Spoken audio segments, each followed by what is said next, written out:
नमस्कार, मैं बालकृष्ण और आप देखना शुरू कर चुके हैं न्यूज फॉर हेडलाइंस। आज हम विशेष इंटरव्यू कर रहे हैं। आज नीतीश कुमार के सुपुत्र निशांत कुमार को लेकर जो पिछले कई दिनों से जो हलचल हो रही थी कि उन्हें बिहार की बागडोर सौंप देनी चाहिए, पार्टी मजबूत हो जाएगी।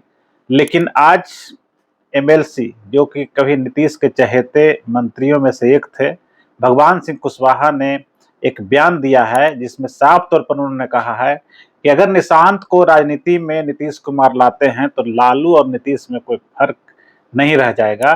उन्हें नसीहत एक तरह से दिए हैं कि निशांत को नहीं लाना चाहिए। मेरे साथ इसी टॉपिक पर बात करने के लिए आरजेडी के एमएलए हैं इस्लामपुर से, राकेश कुमार रोशन जी। सर, आपका स्वागत है। धन्यवाद। क्या कहेंगे, बिहार में राजनीति युवाओं के इर्द गिर्द घूम रही है। एक तरफ आपके तेजस्वी यादव हैं, दूसरी तरफ चिराग पासवान है। निशांत को लाने के लिए एक माहौल बनाया जा रहा है और आप लोग भी स्वागत कर रहे हैं, लेकिन उनके दल के ही लोग अभी से ही विरोध करना शुरू किया। आप कैसे देखते हैं? देखिए, उनका दल का क्या मामला है उस पर तो हम लोग कोई टिप्पणी नहीं कर सकते, लेकिन आज के हिसाब से जो राजनीतिक माहौल है, बिहार की जनता युवा नेतृत्व को चाहती है। और इसीलिए जब निशांत जी की बात आई थी राजनीति में एंट्री के लिए, तो हमारे नेता तेजस्वी यादव जी ने खुले मन से कहा था कि आना चाहिए उनको राजनीति में। और उतना ही नहीं, उनको तो कहा कि उनको शादी भी कर लेनी चाहिए जी। तो हम लोगों को कोई आपत्ति नहीं है। तो अब जदयू का अंदर में यदि कोई अंतर्कलह है तो वो अंतर्कलह का शिकार तो उनकी पार्टी को बनना है, उसमें हम लोग कुछ तो कह नहीं सकते। अब भगवान सिंह कुशवाहा का जो टिप्पणी है, किस संदर्भ में है, क्या उनका अंदरूनी राजनीतिक दाव पेच है, तो इस स्थिति में यदि उनका कोई बयान आया है तो इस बयान पर हमारा कोई व्यक्तिगत टिप्पणी नहीं है। नहीं, आप लोग पर हमेशा से जो आरोप लगाते रहा है, चाहे बीजेपी हो या फिर खुद नीतीश कुमार, कर्पूरी ठाकुर की जयंती मनाई जा रही थी और उन्होंने साफ तौर पर विरोध किया था कि हम परिवारवाद के बेहद खिलाफ हैं और हम परिवारवाद का सपोर्ट नहीं करेंगे। और ऐसी परिस्थिति में अगर निशांत जी आते हैं तो कहीं ना कहीं तो आपके साथ हो जाएंगे, कहने का मतलब। अच्छा, कर्पूरी जी की जयंती की बात कर रहे हैं। कर्पूरी ठाकुर का बेटा रामनाथ ठाकुर राजनीति में है या नहीं? कहे कर्पूरी जी नहीं लाए थे, उनको हम लाए, हम आए तब लाए। कर्पूरी जी खुद अपने वंश को नहीं बढ़ाए। अच्छा, हो सकता है मे भी, लेकिन कर्पूरी जी के वंशज थे और बिहार में ऐसे दर्जनों राजनेता हैं जिनका परिवार आज भी बिहार विधानसभा के अंदर में विधायक के रूप में, मंत्री के रूप में अपने अपने पद को सुशोभित कर रहा है। उसमें बहुत सारे चेहरे एनडीए के लोग के भी है। तो यदि नीतीश कुमार जी ये कहते हैं कि हम किसी के परिवार को आगे नहीं बढ़ाएंगे, तो फिर वैसे लोगों को टिकट क्यों दे रहे हैं? वो उनको टिकट नहीं देना चाहिए था। परिवारवाद के जो पोषक थे उनको छोड़ करके कोई कार्यकर्ता को लड़ाना चाहिए था। तो अपने नहीं करेंगे लेकिन दूसरे को करवाएंगे, तो ये तो एक देहाती कहावत है, गुल खाया गुलगुल्ला से परहेज नहीं, वही वाली बात है। इसीलिए परिवारवाद अब कोई मसला देश और बिहार की राजनीति में नहीं है। चूंकि लालू जी ने कई मौकों पर कहा कि आईएएस का बेटा आईएएस बन सकता है, तो एक एमएलए का बेटा एमएलए बनता है, मंत्री का बेटा मंत्री बनता है, तो इसमें क्या दिक्कत है भाई? हर आदमी यदि अपने को उस रूप में क्वालिफाई करता है, समझता है, पब्लिक परसेप्शन उसके पक्ष में आता है और राजनीति में एंट्री करता है, तो इसमें तो हम समझते हैं कोई परिवारवाद की बात करना ये तो सिर्फ किसी दूसरे को नीचा दिखाने की बात है। और आज लालू जी को परिवारवाद के नाम पर बदनाम किया जा रहा है, लेकिन भाजपा के बड़े नेताओं का चेहरा आप किसका किसका नाम हम गिनाएं आपको? सारे लोग राजनीति में अपने परिवार को लाए हुए हैं। और बिहार के अंदर भी एनडीए के लोग राजनीति में, आज जो उप मुख्यमंत्री जी हैं भाजपा के, कहाँ के प्रोडक्ट हैं आपको सब पता है।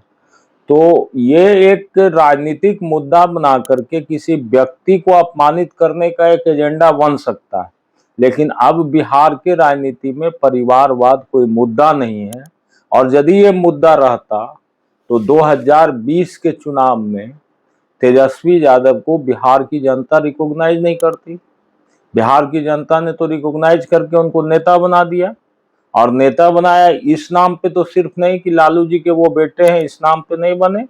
उनका जो क्वालिटी था, उनका जो पॉलिटिकल विजन था, उनका जो पार्टी के अंदर जो पार्टी का मैनिफेस्टो था, बिहार की जनता ने उसको पसंद किया, और एक युवा नेतृत्व और युवा सोच के आधार पर तेजस्वी जी को बिहार की जनता ने पसंद किया, आगे बढ़ाने का काम किया। तो अब इसको यदि कोई परिवारवाद कहता है तो परिवारवाद इसको नहीं कहा जा सकता है, यह तो जनता का परसेप्शन का एक नतीजा है। इसीलिए निशांत जी राजनीति में आते हैं, हमारे दल के तरफ से किसी तरह का कोई विरोध नहीं है। नहीं, निशांत जी तो वैसे लोग कह रहे हैं, जेडीयू के लोग भी कह रहे हैं कि तेजस्वी जितने पढ़े लिखे हैं, निशांत जी इंजीनियर हैं और वो मजबूत हैं। इधर जो बयान जो आया है निशांत जी का, वो काफी परिपक्व तरीके से मैंने उन्होंने रखा है बात को। खासकर नीतीश कुमार के बारे में उन्होंने कहा है कि एक बार फिर वो एनडीए के नेता के रूप में उनको, बीजेपी को भी उन्होंने नसीहत दिया है कि प्रोजेक्ट करना तो चाहिए। हम लोग कहाँ इसमें कह रहे हैं कि निशांत जी का बयान कोई गलत है? आप ही लोग के तो डर से वो लोग किए हैं। नहीं। नीतीश जी को आप लोग कह रहे थे कि अब थक गए हैं, अब वो अपने कुछ फैसला नहीं लेते हैं, कुछ लोग हैं सरकार चला रहे हैं, तो इसीलिए तो पार्टी को बचाने के लिए चाहे जिस हैसियत से निशांत जी को लाया जा रहा है। तो यदि पार्टी को बचाने के लिए लाया जाता तो पार्टी के अंदर विरोध फिर किस बात का हो रहा है? हम लोग का तो ये बात तो बिल्कुल साफ है ना कि आज के वर्तमान हालात में नीतीश कुमार मानसिक रूप से, शारीरिक रूप से लाचार हो गए हैं। ना उनके पास सोचने की ताकत है, ना काम करने की इच्छा शक्ति है। शारीरिक रूप से और मानसिक रूप से थक चुके हैं।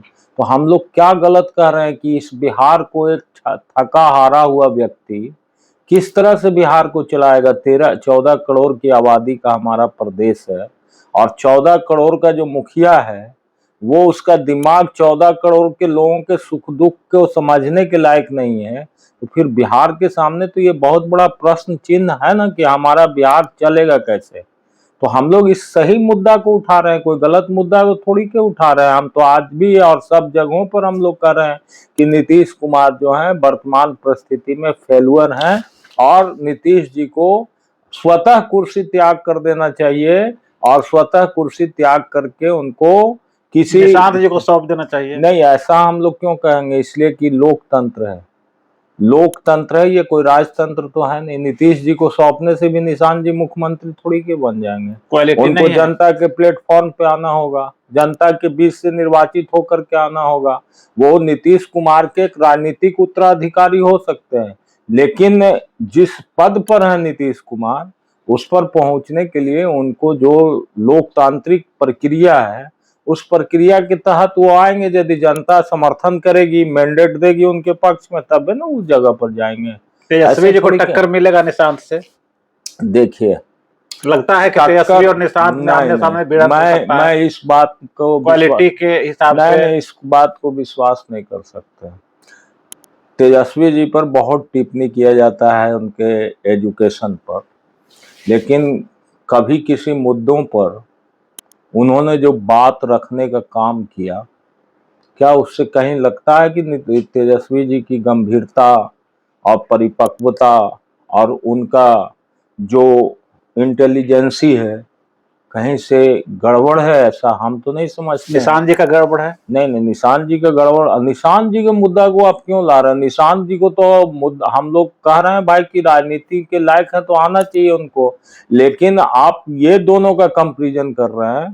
तो राजनीति में व्यक्ति का कंपैरिजन नहीं होता है, राजनीति में नीतियों का, वसूलों का, सिद्धांतों का कंपैरिजन होता है। आज बिहार के अंदर जो खास करके शोषित, दलित, पीड़ित आवाम है, जो बैकवर्ड है, जो शेड्यूल कास्ट के लोग हैं, उनके हक और अधिकार के लिए बिहार के अंदर कौन लड़ाई लड़ रहा? आपको याद होगा, आज लालू जी को लोग जंगल राज और भिन्न भिन्न तरह का नाम लेकर के अपमानित करने का काम करते हैं। 1990 में जब लालू जी की सरकार बनी थी, तो ये कमंडलवादी ताकतें जो थी, इन लोगों ने ही कहा था कि लालू कैसे सरकार चलाएगा, लालू से नहीं चलेगा बिहार का। उनके अंदर क्या दोष था? दोष यही था ना कि एक पिछड़ा वर्ग के परिवार में, गरीब परिवार में पैदा हुए थे। ऐसा तो नहीं था कि लालू जी का राजनीतिक जीवन नहीं था। 1977 में ही एमपी हुए थे, 1980-85 में एमएलए थे। तो क्या ऐसा था कि उनमें क्वालिटी नहीं था? तो क्वालिटी था, और लालू जी ने इसको साबित किया। साबित किया जब वो आए तो जो बिहार का सामाजिक वर्गीकरण था, उस सामाजिक वर्गीकरण का उन्होंने बदलाव किया और कहा कि सामंतवादी व्यवस्था, शोषक वर्ग की व्यवस्था, डोली प्रथा, समाज के अंदर जात के आधार पर विभेद नहीं चलेगा।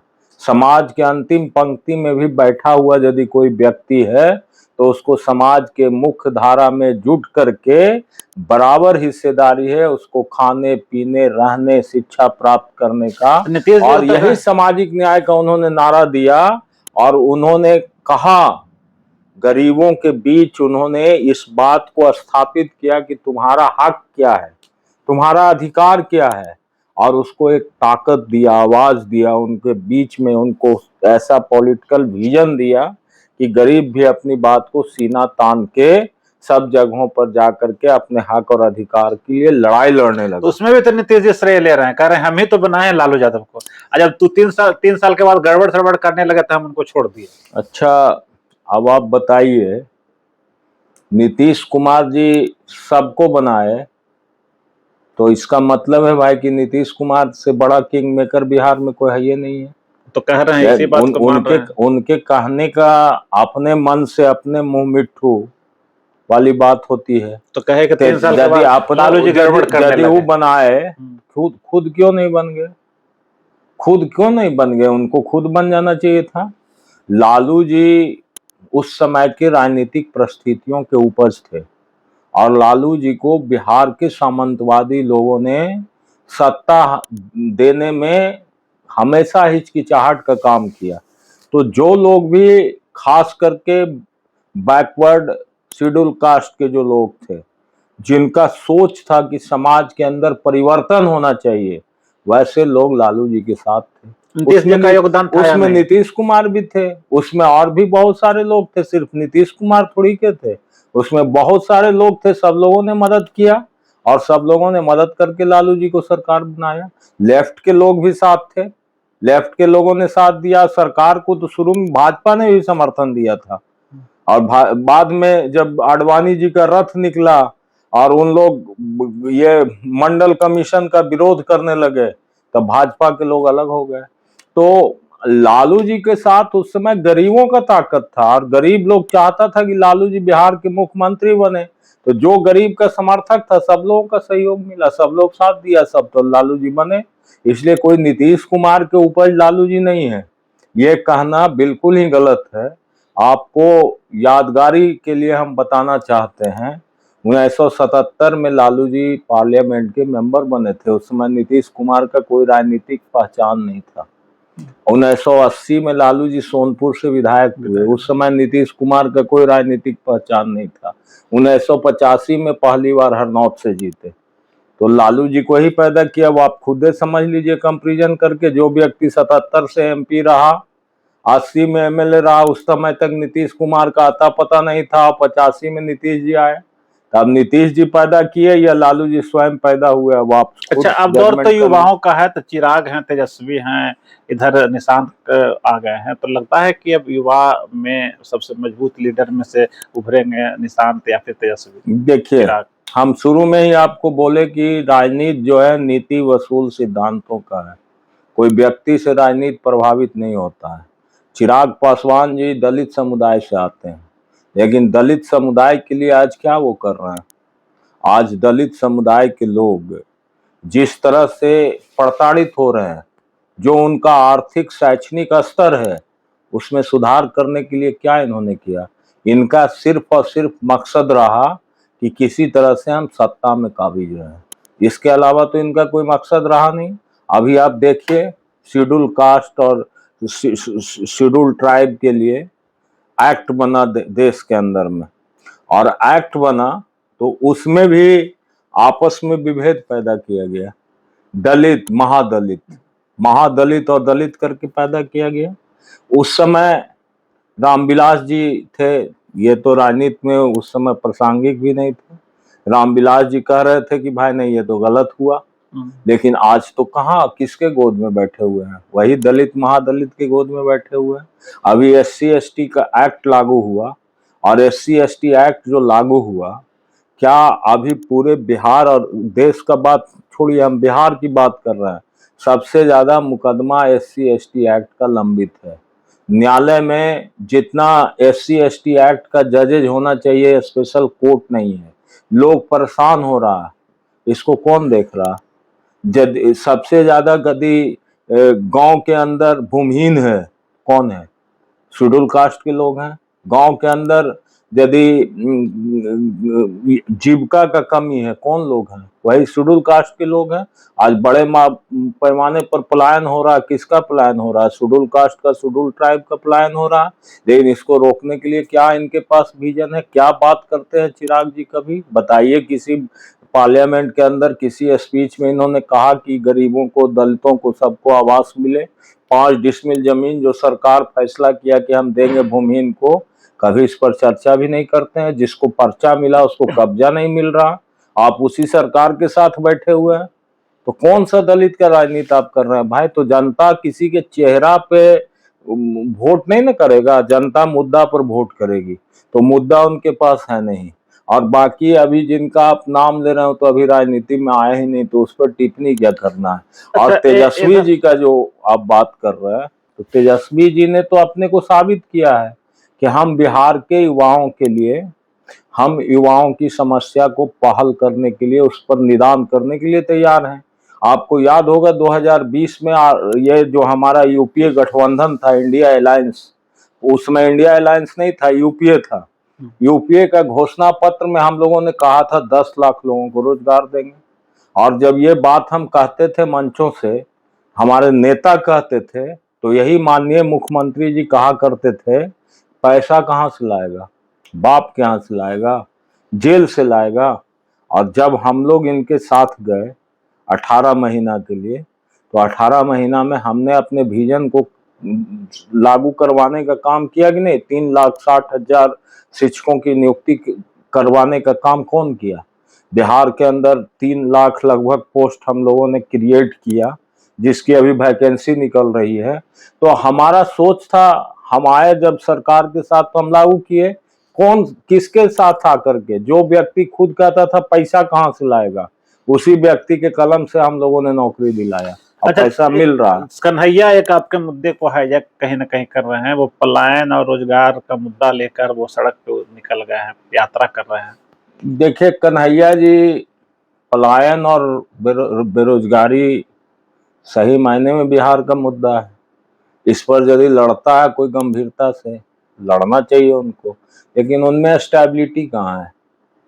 उनकी राजनीति में स्टेबिलिटी नहीं है। JNU से आए, देश के छात्र नेता के रूप में उनका पहचान हुआ, कम्युनिस्ट पार्टी के फोरम में आए, CPI में रहे, चुनाव लड़े, तुरंत फिर भाग गए, कांग्रेस में चले गए। तो ऐसे राजनीति वो आए थे, कहा जा रहा है कि आप ही लोगों ने उन्हें रोका, उनका रास्ता को अवरुद्ध किया, क्योंकि तेजस्वी को आगे बढ़ने में दिक्कत होता। लालू जी का रास्ता रोकने के लिए बहुत लोग खड़ा हुआ, लेकिन क्या है, दिनकर ने क्या कहा है? तेजस्वी सम्मान खोजते नहीं गोत्र बतला के, पाते हैं सम्मान जगत में अपना कर्तव्य दिखला के। लालू जी अपना कर्तव्य दिखा करके स्थापित हो गए राजनीति में। तो कन्हैया जी को कौन रोक रहा है? कोई रोके से रुकता है? हमको कोई रोक देगा तो रुक जाएंगे। जो हमारा सोच है उस पर काम करेंगे, सफलता ना सफलता वो तो अलग मामला है, रोक को कैसे कोई देगा? कहीं ना कहीं कांग्रेस मजबूत होगा तो आप मजबूत होइएगा। नहीं, आप ये भी सोच रहे हैं? कांग्रेस से हमारा एलायंस पार्टनर है, तो हम अभी कांग्रेस को क्यों चाहेंगे कमजोर हो भाई? कांग्रेस यदि हमारा एलायंस पार्टनर है तो कांग्रेस मजबूत रहेगा, तो हमको भी फायदा है, उनको भी। इसलिए अभी की बातें होती है कि वो अलग भी लड़ सकती है। अब ये तो निर्भर है आगे की परिस्थितियों पर क्या होगा। अभी तो हमारा एलायंस पार्टनर है कांग्रेस, हम क्यों चाहेंगे अच्छा, एक सवाल हम और करेंगे, निशांत जी का आखिरी सवाल करेंगे। कल एक तस्वीर आया है, विजय चौधरी सीनियर मंत्री हैं JDU से, और संजय झा जो सांसद हैं, और उनके कंधे पर हाथ रख के निशांत जी का फोटो आया है सामने, कैसे देखते हैं उसको? अब इसको भाई, तो दोनों आदमी मुख्यमंत्री जी के बहुत करीबी हैं, दोनों हमेशा साथ में रहते हैं, तो चचा भतीजा का संबंध तो है ही ना भाई। तो आशीर्वाद वाला हाथ रहना चाहिए निशांत के ऊपर ना, निशांते ऊपर कंधा पर हाथ दिए हुए हैं। अब इसका क्या उनका अभिप्राय है, इसमें हम कुछ ज्यादा नहीं कर सकते, लेकिन हमारा सही है गलत है लगता है, हमारा कायदे सिर्फ यही मानना है कि जो नीतीश कुमार का सोच था, उस सोच का प्रकटीकरण अभी वर्तमान जनता दल यू के लोग नहीं कर रहे हैं। जो उनके साथ रहने वाले लोग हैं वो बीजेपी का बी टीम बन के काम कर रहा है, और कोई ऐसा बहुत यह आश्चर्य का बात नहीं होगा कि निकट भविष्य में बहुत सारा लोग नीतीश कुमार के दल से पलटी मार के बीजेपी में न चल जाए और बीजेपी का वकालत करें। हमारे तरफ तो गए ही आपके तरफ से, हमारे सोच के लोग हैं, हमारे तरफ आने के लिए बहुत लोग हैं, वो तो समय का इंतजार है। देखिए, कोई व्यक्ति राजनीति में ऐसा नहीं है कि everything is possible in love, politics and war. युद्ध में और प्यार में और राजनीति में सब कुछ संभव है। तो सब कुछ संभव है तो परिस्थिति के हिसाब से आदमी निर्णय लेता है। परिस्थिति के हिसाब से निर्णय लेगा तो संभव होगा कि नहीं निशांत जी को आगे बढ़ना। तेजस्वी कितना टक्कर देंगे, इन दोनों में क्या होगा, आप इस पे नजर बनाए रखिए। और चर्चा कैसा लगा आपका सर, बहुत बहुत धन्यवाद। आपको भी धन्यवाद। अगर आपको ये खबर अच्छी लगी तो चैनल को सब्सक्राइब करना नहीं भूलें और बेल आइकन जरूर दबाएं।